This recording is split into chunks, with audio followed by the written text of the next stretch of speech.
Actually, I have worn contacts or glasses since the 5th grade, and started out wearing glasses. And when I was 16, I got contacts, so I wore them up until the last 3 years. For the last several years, I had to wear the toric kind for the astigmatism, so my eyes were pretty bad, had real bad nearsightedness.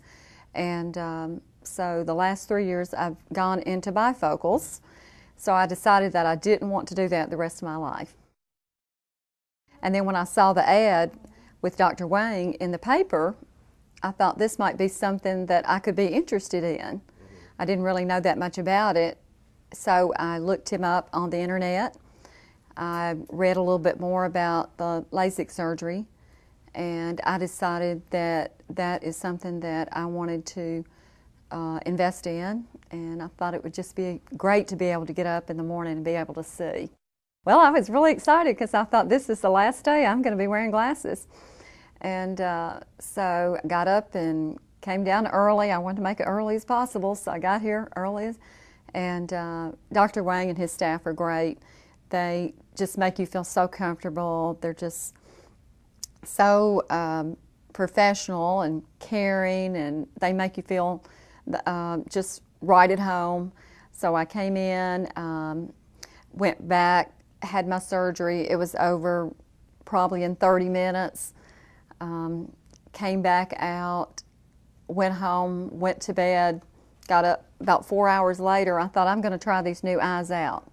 So I looked at I went in the great room, I looked at the TV, and I thought, this is really amazing, because I could see the TV 20/20 vision perfectly, just as well as I ever could when I wore glasses. So I didn't know whether it would take me a while to kind of get used to it or adjusted, but I could see instantly, and that was great.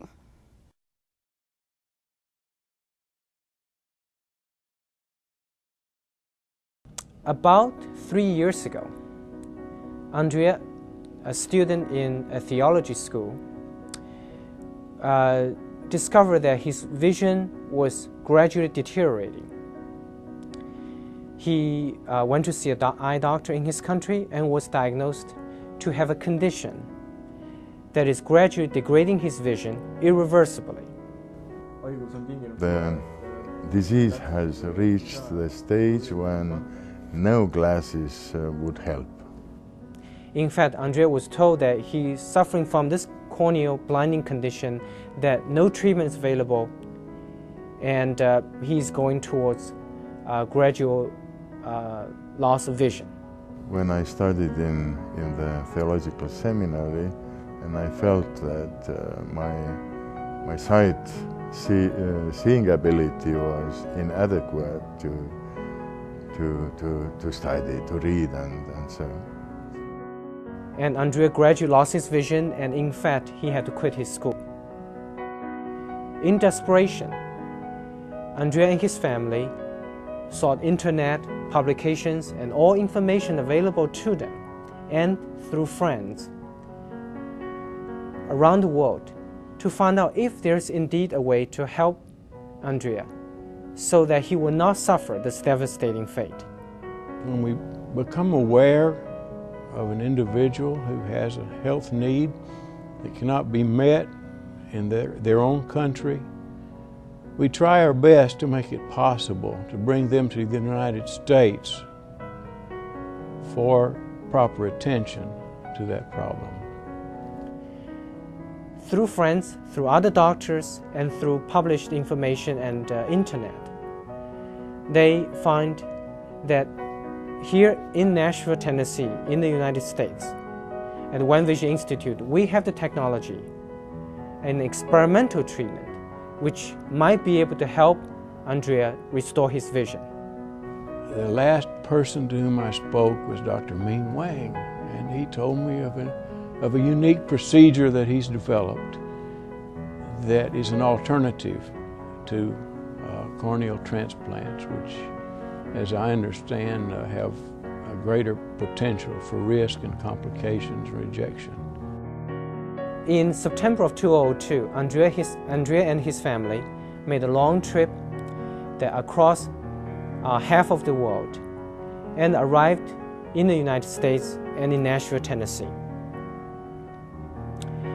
They came to One Vision Institute and met us and our staff. We did perform a thorough evaluation and measurements for Andrea, and we determined, fortunately, with our experimental new treatment, we will be able to help Andrea. In the process of helping Andrea, we utilized the AstroMax, the world's first next-generation three-dimensional technology. We specially configured the laser and designed special treatment plan for his condition. And the treatment plan is based upon many years of research that we have conducted. And his treatment worked beautifully. We treated both of his eyes, and when he departed Nashville, and he was able to see much better, and in fact he was able to see with his glasses, a situation which is very uncommon in patients suffering from keratoconus. Andres, how does it feel like to be only the 4th patient in the world to have received this new treatment? I feel great.